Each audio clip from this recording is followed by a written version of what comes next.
Bullets tore through his chest. Poison coursed through his veins. They beat him, shot him again, and threw his body into the frozen Neva River. When they pulled Grigori Rasputin from the ice, his lungs were full of water. He had still been breathing. In the final years of the Romanov dynasty, a filthy, illiterate peasant from Siberia held more influence over the Russian Empire than any minister or general. Rasputin whispered into the ear of the Tsarina, and through her, controlled the fate of millions. His presence in the palace became a symbol of everything rotten in Imperial Russia and helped bring down a 300-year dynasty. Grigori Yefimovich Rasputin was born around 1869 in Pokrovskoye, a village so remote that news from Moscow arrived weeks late. His father was a peasant farmer in part, time horse thief. Young Grigori could not read. He drank heavily, brawled constantly, and earned a reputation for stealing. But something shifted in his 20s. He joined a sect of wandering holy men called the Straniki, walking barefoot across Russia for months, sleeping in monasteries, fasting until he hallucinated. He returned home transformed, or so he claimed. Villagers noticed his piercing pale blue eyes, his hypnotic stare. Women began seeking his counsel. He spoke of God with terrifying intensity, and people believed him. Rasputin arrived in St. Petersburg in 1903, a wild, bearded mystic in peasant rags. The Russian aristocracy was obsessed with spiritualism, seances, faith healers, holy fools. Rasputin fit perfectly. He cultivated powerful patrons, including Grand Duchess Militsa, who introduced him to the imperial family. In 1905, he met Tsar Nicholas II and Tsarina Alexandra. Their son Alexei, the heir to the throne, suffered from hemophilia. The slightest bruise could cause internal bleeding that doctors could not stop. When Rasputin prayed over the boy during a bleeding episode, Alexei recovered. Whether through hypnosis, calm suggestion, or sheer coincidence, the Tsarina became convinced. This peasant was sent by God. By 1912, Rasputin's hold over Alexandra was absolute. When Alexei nearly died from internal bleeding at the Royal Hunting Lodge in Spala, doctors prepared the family for his death. Alexandra sent a desperate telegram to Rasputin, then hundreds of miles away. He replied, "The illness is not as dangerous as it seems. Let the doctors not torment him." Within days, the bleeding stopped. Medical historians now suspect the doctor's aspirin treatments had worsened the bleeding, and Rasputin's order to stop their interventions may have saved the boy's life. But to Alexandra, it was a miracle. She called him "our friend" and consulted him on everything: appointments, policies, the war.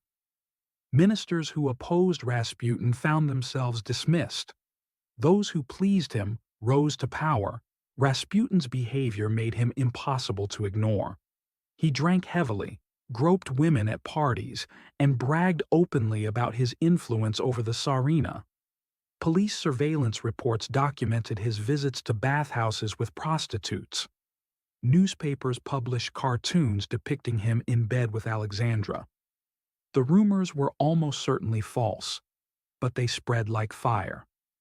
By 1916, with Russia losing the war and soldiers dying by the millions, Rasputin became a symbol of imperial corruption. Aristocrats whispered that he was a German spy. Generals blamed him for disastrous military appointments. Even the Tsar's own relatives demanded his removal. During World War I, Rasputin's influence reached its peak. When Nicholas left to command the army personally, Alexandra ruled in his absence, and she ruled through Rasputin. He recommended ministers, blocked reforms, and opposed any peace negotiations. Competent officials were replaced with sycophants. The government lurched from crisis to crisis. Bread shortages spread. Soldiers deserted. The empire was collapsing, and at its center sat a peasant mystic who answered to no one. In December 1916, a group of aristocrats decided Rasputin had to die. Prince Felix Yusupov invited him to his palace, offering wine and cakes laced with cyanide. Rasputin ate and drank, and nothing happened. Yusupov shot him in the chest. Rasputin fell, then rose again, crawling up the stairs. The conspirators shot him twice more, beat him with a dumbbell, and wrapped his body in a carpet. They threw him into the Neva River through a hole in the ice. When police recovered Rasputin's body 3 days later, his arms were raised, as if he had tried to claw free from the ice. An autopsy confirmed water in his lungs. He had survived the poison, survived the bullets, and drowned in the freezing river. He was 47 years old. The Tsarina buried him in the palace grounds. 2 months later, revolution swept Russia. Revolutionaries dug up his corpse and burned it in a forest clearing. Rasputin did not cause the Russian Revolution, but he became its most potent symbol. His presence in the palace discredited the monarchy beyond repair. Within 18 months of his death, the Tsar had abdicated and the Bolsheviks had seized power. The Romanovs were executed in a basement in Yekaterinburg. Rasputin's legend endured. The mad monk, the devil in human form, the man who could not be killed. Rasputin was neither saint nor sorcerer. He was a peasant who understood power and a mother's desperation. He exploited both until they consumed him. His story is a warning.